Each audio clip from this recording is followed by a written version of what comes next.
O direito é um fenômeno histórico. Só se pode entender o direito tomando por conta que os tempos passados têm manifestações a respeito do assunto que são muito diferentes das manifestações nossas do tempo atual. Então, aquele que hoje lida com direito, na faculdade, no aprendizado dos livros, no dia a dia de um fórum, fazendo contratos, esta pessoa, quando está trabalhando com direito, ela tem um modo de relacionamento com o fenômeno jurídico profundamente distinto das relações que eventualmente nós chamássemos por direito no passado. Basta observar que hoje, para nós, o direito está escrito em instituições como Código Civil, Constituição, Código Penal, todas estas normas advindas do Estado. No passado, eventualmente quando nós observamos manifestações que chamamos até mesmo por direito, embora indevidamente assim o façamos, nós vemos, por exemplo, normas como as da Bíblia, 10 mandamentos. Não há comparação entre 10 mandamentos e Constituição Federal do Brasil. São normas de estratos totalmente distintos e nós, com a nossa capacidade de hoje, tenderíamos a chamar estas normas da Bíblia, dos 10 mandamentos, de normas religiosas, normas morais. As normas do Código Civil e da Constituição nós as chamamos de normas jurídicas. Nós fazemos esta separação. O passado não conseguia fazer isto.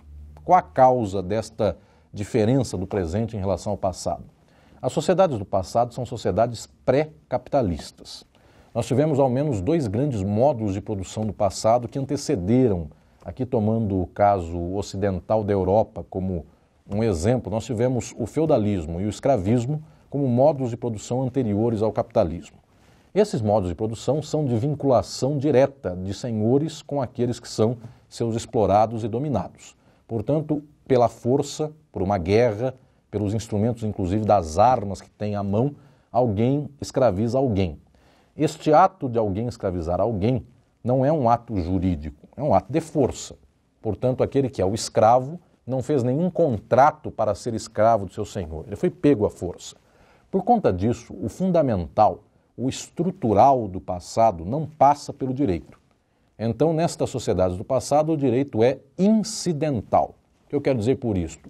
Eventuais questões jurídicas são laterais, elas não têm grande relevo, elas não têm grande impacto e tendem, ao final das contas, a estar aqui vinculadas a esse nível que é moral, nível religioso. Claro, lembrando inclusive que a religião do passado, a moral do passado, de alguma maneira ambas se coadunam também com estas sociedades senhoriais.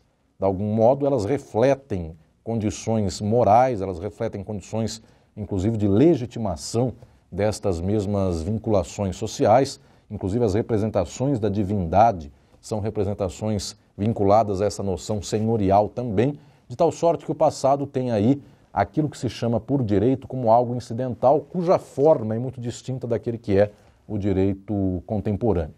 Se nós tomarmos o escravismo, a relação é direta de senhor de escravo com o próprio escravo, é uma relação de força bruta, de violência.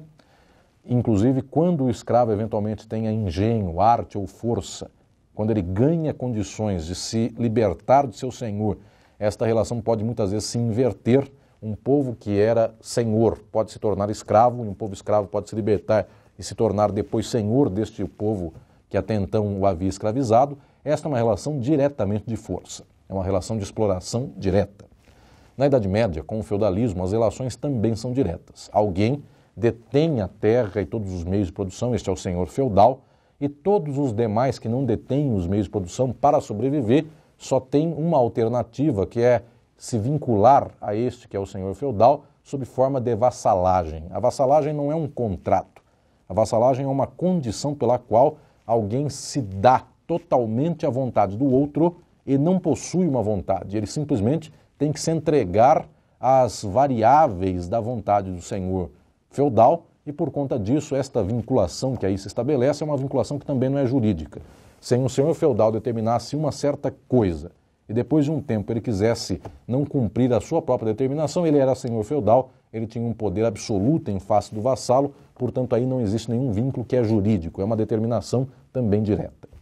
Esta é a pré-história do direito. Aquele que vai estudar o fenômeno jurídico na história há de entender que, por mais variadas sejam as instituições do direito, por mais que haja códigos, normativas, legislações, por mais que tenha havido mudança de compreensão religiosa de mundo, moral, ideológica em relação aos princípios que regeriam a vida social, o fundamental é que existe um corte na história do direito, e este corte é o pré-capitalismo para o capitalismo.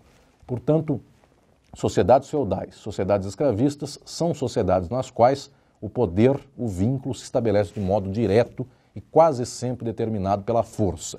O capitalismo, então, estabelece uma outra história e nela podemos dizer especificamente do direito. Esta história vai se dando com a ascensão da burguesia na própria Europa, com uma outra forma de arranjo do próprio trabalho.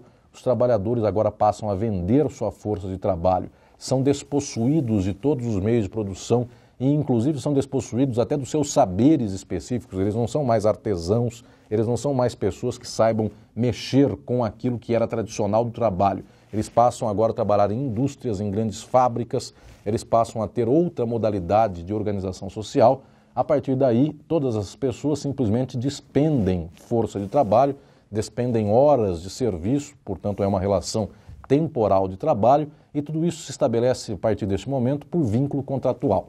Então, a subjetividade jurídica passa a ser o fundamental, o que não quer dizer que o capitalismo abandone eventuais antigas tradições morais, religiosas, elas continuam até os dias de hoje. A religião transformada, as vinculações e coerções morais também alteradas, persistem até a atualidade. Persistem, por exemplo, de modo muito candente, muito nítido, em ramos como, por exemplo, do direito de família. Por lá, nestes ramos, ainda existe uma carga moral muito grande. Mas o fato é que naquilo que está fundamentando as relações sociais, que são os vínculos contratuais entre as pessoas, a possibilidade de ter o capital para si, ainda que a maioria não tenha, tudo isso passa a ser garantido mediante instrumentos jurídicos.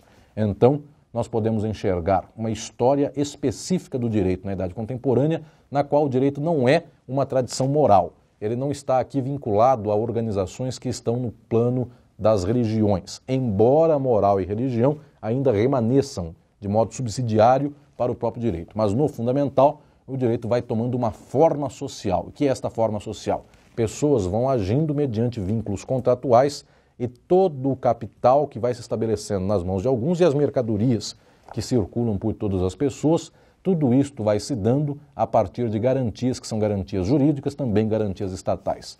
Então, para fazermos uma compreensão histórica do direito, mais do que sabermos enfileirar normas, história de leis, história de tribunais, histórias de instituições do direito, é fundamental entender relações sociais profundas, modos de produção. Os modos de produção do pré-capitalismo não geram um direito como nós conhecemos. Geram um direito incidental, um direito que, olhado pelo nosso ângulo de hoje, é praticamente moral e religião. Já uma relação social de produção capitalista, esta relação gera o direito com a especificidade que nós temos na atualidade.